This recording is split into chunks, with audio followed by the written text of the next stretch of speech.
Hello दोस्तों, स्वागत है आपका मार्केटिंग गॉड यूट्यूब चैनल पे। मेरा नाम है अभिषेक। दोस्तों, आज की वीडियो का हमारा टॉपिक है in house versus outsourcing production. तो दोस्तों, आज की वीडियो में हम समझने वाले हैं कि प्रोडक्ट खुद से बनाएं या फिर हम किसी और से बनवाएं। ठीक है, बहुत ही इंटरेस्टिंग टॉपिक रहने वाला है। तो गाइस, वीडियो को बिल्कुल भी स्किप मत करना, बहुत कुछ सीखने को मिलेगा यहाँ पर। ठीक है, एज ए कंज्यूमर भी, एज ए मार्केटर भी। तो इसी वीडियो को स्टार्ट करें, जल्दी चैनल सब्सक्राइब और बेल आइकन को प्रेस, क्योंकि ये वक्त की मांग है।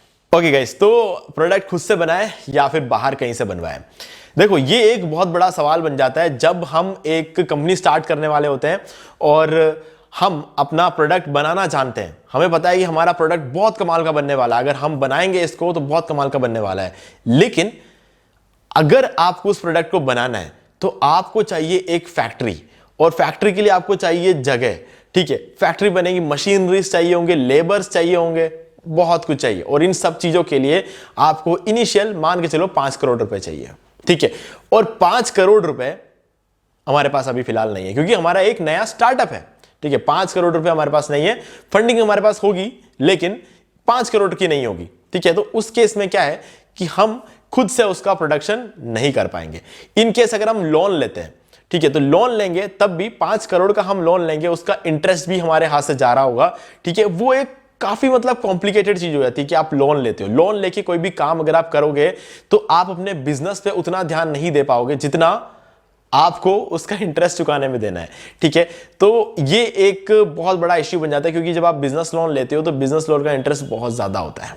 ठीक है, तो ये एक चीज आपको समझनी है।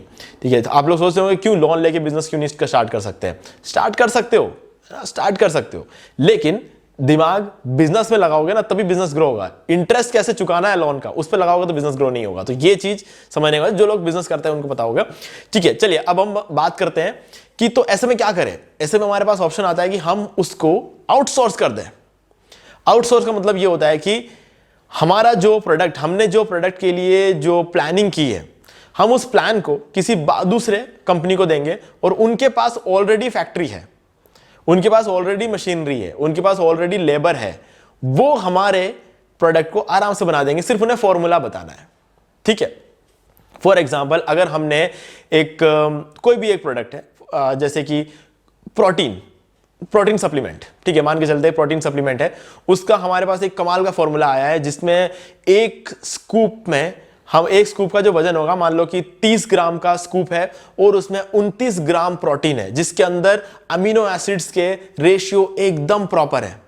ठीक है, जितने प्रॉपर रेशियो में अमीनो एसिड, मतलब हमने इतना कमाल का फॉर्मूला बनाया ना, अगर मार्केट में आ गया तो हमारे अलावा किसी का प्रोडक्ट कभी बिकेगा ही नहीं। इस लेवल का प्रोडक्ट हमने बनाया है। ठीक है, हम वो फॉर्मूला बता देंगे उस थर्ड पार्टी, उस बंदे को, और वो हमारे लिए वो फॉर्मूला यूज करके प्रोटीन सप्लीमेंट बना देगा। प्रोटीन सप्लीमेंट का डब्बा बनाएगा, बस उसके ऊपर जो स्टिकर चिपकेगा ना, उस स्टिकर में लिखा हुआ होगा मार्केटेड बाय हमारी कंपनी और मैन्युफैक्चर्ड बाय जो बना रहा है उसकी कंपनी का नाम। ठीक है, ये आ जाएगा।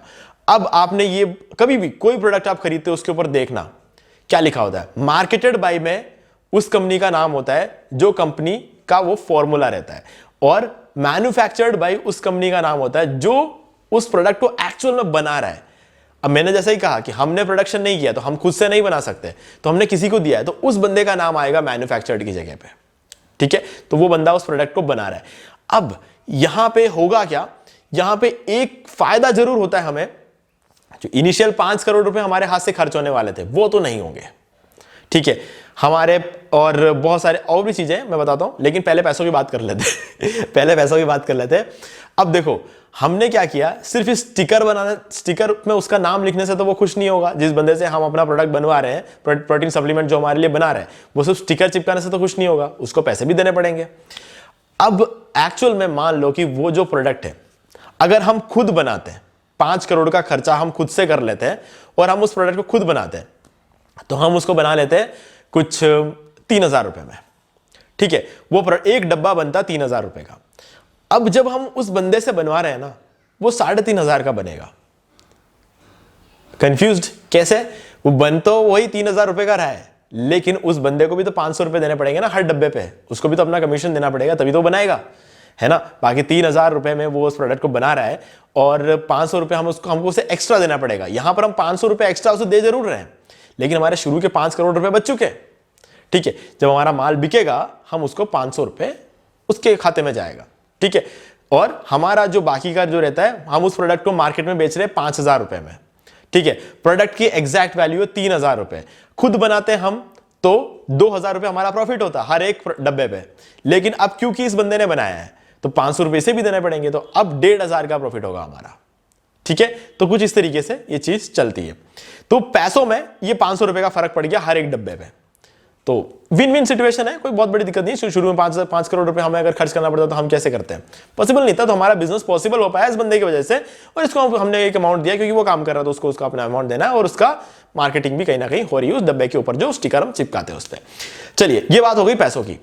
लेकिन गाइस, बात हमेशा सिर्फ पैसों की नहीं रहती है, यही तो सबसे बड़ी दिक्कत है। अगर हमें किसी को थोड़े पैसे देने हो ना तो दे देंगे, प्रॉब्लम तब आती है जब हम दूसरे बंदे को प्रोडक्शन दे देते हैं ना, तो अब वो बंदा हमारी क्वालिटी को खराब भी कर सकता है। हमने उसको जो फॉर्मूला दिया वो तो हमने उसको दे दिया, अब वो उसमें कुछ भी मिला रहा है, हमें नहीं पता कि वो क्या मिला रहा है ना। उसने उसकी क्वालिटी अगर गिरा दी, हमने सोचा था जब एक स्कूप यानी कि 30 ग्राम का एक स्कूप प्रोटीन पाउडर जब कोई लेगा उसमें 29 ग्राम प्रोटीन होगा, ठीक है, और उसके अंदर जो है प्रॉपर रेशियो में अमीनो एसिड्स होंगे, अगर वो हमारे फॉर्मूले के थ्रू बनाएगा तो। लेकिन उसने धीरे धीरे धीरे धीरे मिलावट कर करके ऐसी मिलावट कर दी कि 30 ग्राम के स्कूप के अंदर जहां 29 ग्राम प्रोटीन होना चाहिए था वहां पर सिर्फ 20 ग्राम प्रोटीन मिल रहा है। तो अब हमारा प्रोडक्ट जो बेस्ट होने वाला था वो वर्स्ट बन चुका है। ये भी होता है, ठीक है, ये हमें नुकसान भी उठाना पड़ सकता। हम सबसे बड़े लीडर बन सकते थे, मार्केट लीडर बन सकते थे हमारे फॉर्मूला का यूज करके अगर हम उसे खुद मैन्युफैक्चर करते तो। लेकिन अब क्योंकि हमारे पास खुद मैन्युफैक्चर करने जितना फंडिंग नहीं थी, हमने एक दूसरे बंदे को दिया और उसने उसके अंदर मिलावट कर करके यानी कि रॉ मटेरियल्स का खर्चा कम करने के लिए उसने सस्ता माल डाल के हमारे प्रोटीन पाउडर की ऐसी तैसी कर दी। तो ये एक दिक्कत आ सकती है, ठीक है। अब दूसरी दिक्कत क्या है, अगर हमारा कोई एक बैच के अंदर कुछ कंप्लेंट्स आती है, तो अगर हमने मैन्युफैक्चरिंग की होती तो हम पता कर पाते कि कौन से बैच में वो कंप्लेंट आई है, ऐसा क्या इंग्रेडिएंट्स मिलाया था, ठीक है, उस या फिर वो इंग्रेडिएंट्स जो है वो जो रॉ मटेरियल्स है वो कहां से आए थे, किससे हमने वो रॉ मटेरियल्स मंगवाए थे, ठीक है, उस रॉ मटेरियल के अंदर क्या खराबी थी, ये सब कुछ हम एनालाइज कर सकते थे और चीजों को सुधार सकते थे वापस। अब यहां पर ये दूसरा बंदा हमारे लिए प्रोडक्ट बना रहा है, उसने कब क्या मिलाया था क्या नहीं मिलाया था, इसका हिसाब वो खुद रखता होगा, लेकिन उसका प्रॉपर हिसाब हमारे हाथ में आते आते तो इतना लंबा टाइम हो जाएगा और इतने झमेले हो जाएंगे उसके बीच में कि कहीं ना कहीं हमें कॉम्प्रोमाइज करना ही पड़ेगा, ठीक है। अगर हम कॉम्प्रोमाइज नहीं करेंगे तो हमारा बिजनेस ठप हो सकता है, ठीक है। तो ये एक बहुत बड़ी दिक्कत आ सकती है जब हम आउटसोर्स कराते हैं, ठीक है, ये एक बड़ी दिक्कत है। तो यहां पर हम कुछ भी एनालाइज नहीं कर सकते, हमारा प्रोडक्ट कितना अच्छा, मतलब लोगों का कितना अच्छा रिव्यू आ रहा है, कहां लोगों को दिक्कत आ रही है, कहां पर क्या चीजें ये कर रहा है क्या नहीं कर रहा है, ये एक प्रॉब्लम। एक और प्रॉब्लम है गाइस, जिसके वजह से हमारा जो प्रोडक्ट है जो दुनिया में बेस्ट हो सकता था वो सबकी बराबरी कर लेगा, ठीक है। अब ये कैसे होगा, देखो, जिससे हम बनवा रहे हैं हमारा प्रोटीन सप्लीमेंट, हो सकता है 2 और कंपनी हमारे जैसे उसी से प्रोटीन सप्लीमेंट बनवा रहे हो। अब देखो यहां पर मतलब कमाल की बात यह होगी कि जो बंदा हमारे लिए प्रोटीन सप्लीमेंट बना रहा है, हमने उसको फॉर्मूला दे दिया है, दूसरी भी कंपनी आएगी उसको फॉर्मूला देगी, तीसरी भी कंपनी आएगी वो अपना फॉर्मूला देगी, तो उसके पास 3-3 फॉर्मूले हैं। अब अगर वो हर कंपनी के लिए अलग अलग फॉर्मूले से प्रोटीन पाउडर बनाएगा तो उस बंदे की कॉस्टिंग बढ़ रही है वहां पे, तो वो क्या करेगा, किसी भी एक का फॉर्मूला उठाएगा सबके लिए बना देगा ये भी होता है। तो ऐसा में क्या होगा, डब्बे पे नाम अलग होंगे, डब्बे में भरने वाली चीज सबकी सेम होगी, ये दिक्कत आ जाएगी, ठीक है। हो सकता है आशीर्वाद वाले आटा अच्छा बनाते हो, लेकिन आशीर्वाद वाले जिस बंदे से आटा बनाते हैं ना, वो हो सकता है किसी चक्की से लेके आ रहा होगा, वो उसके अंदर सब डाल रहा होगा, ठीक है। तो अब पैकेजिंग जो होगी सबकी अलग होगी, लेकिन अंदर भरने वाला जो प्रोटीन सप्लीमेंट है वो सबके केस में अलग होगा, मतलब सबके केस में अलग होना चाहिए लेकिन सेम होगा, सबके केस में अलग होना चाहिए क्योंकि सबके फॉर्मूले अलग थे। हमारा फॉर्मूला सबसे बेस्ट था, लेकिन अब उस बंदे ने क्या किया, हमारा फॉर्मूला लेके सब में चिपका दिया। तो अब क्या होगा, 3 कंपनी उसके पास आई, तीनों के प्रोडक्ट बिल्कुल सेम है, सिर्फ पैकेजिंग अलग है। तो गाइज ये दिक्कत हो जाएगी क्योंकि हमने बहुत मेहनत किया था हमारा फॉर्मूला बनाने के लिए, लेकिन मार्केट में जब उस प्रोटीन सप्लीमेंट की टेस्टिंग होती है ना, तो टेस्टिंग का जो रिजल्ट आता है तीनों में सेम आता है, ठीक है, और उन डब्बों पे मैन्युफैक्चर्ड बाय भी तीनों में सेम ही नाम आ रहा है। अब क्या होगा, लोग जब खरीदने आएंगे वो लोग देखेंगे okay manufactured by same company है, और तब वो क्या करेंगे, जिस कंपनी की प्राइसिंग सबसे कम होगी ना वो ले लेंगे चुपचाप, क्योंकि वो कहते हैं मैन्युफैक्चर तो एक ही बंदे ने किया है तो क्या फर्क पड़ता है, मैं 5,000 का क्यों लूंगा, 4,500 का ले लूंगा या 4,000 का ले लूंगा। अब देखा जाए तो वो कंज्यूमर सही है, एक ही बंदा मैन्युफैक्चर कर रहा है तो कंज्यूमर सोच रहा है सेम ही चीज कर रहा होगा, और सेम ही चीज कर रहा है एक्चुअल में, लेकिन हमारा जो फॉर्मूला था वो तो बेस्ट था ना। लेकिन ये चीज कंज्यूमर को पता ही नहीं कि भाई हम अच्छा काम कर रहे हैं, लेकिन वो जो बंदा हमारे लिए प्रोडक्शन कर रहा है वो गंदा काम कर रहा है। ठीक है, तो हमारे जैसे फॉर्मूले में पूरे दुनिया में बहुत सारी कंपनियां चल रही होगी। अगर एक ही बंदे से तीनों कंपनियों ने, चारों कंपनी ने, पांचों कंपनियों ने अगर प्रोटीन सप्लीमेंट बनाया तो गाइस सबके प्रोटीन सप्लीमेंट एक जैसे लगेंगे, तो हमारे जो फॉर्मूला था उसका कोई फायदा नहीं रहेगा। ठीक है, अब हमें यहां पर फायदा कहां हो रहा है, अगर हम आउटसोर्स कराते तो हमें फायदा होता क्या है। पहला फायदा 5 करोड़ रुपए नहीं चाहिए। दूसरा फायदा मशीनरी वगैरह जो होते हैं उसके कुछ भी हमें मैनेज करने की जरूरत नहीं है। ठीक है, जो भी मशीनरीज होंगे वो खराब होगी, उनका रिपेयर होता रहेगा। लेबर सबसे बड़ी प्रॉब्लम है ना, लेबर जो होते हैं वो सबसे बड़ी प्रॉब्लम होते हैं, उनको हमेशा दिक्कत रहती है लेबर्स को। ठीक है, देखा जाए तो है भी सही, दिक्कत होती भी है, क्योंकि क्या होता है कि उनको जब इंक्रीमेंट मिलना होता है तो इंक्रीमेंट नहीं होता है। कई बार लेबर छुट्टी पे चले जाते हैं। ठीक है, बहुत सारे लेबर्स एक साथ छुट्टी मार लेते हैं, या फिर बहुत सारे के सारे लेबर्स एक साथ स्ट्राइक पे बैठ जाते हैं कि हमें इस साल हमारी तनख्वाह नहीं बढ़ाई।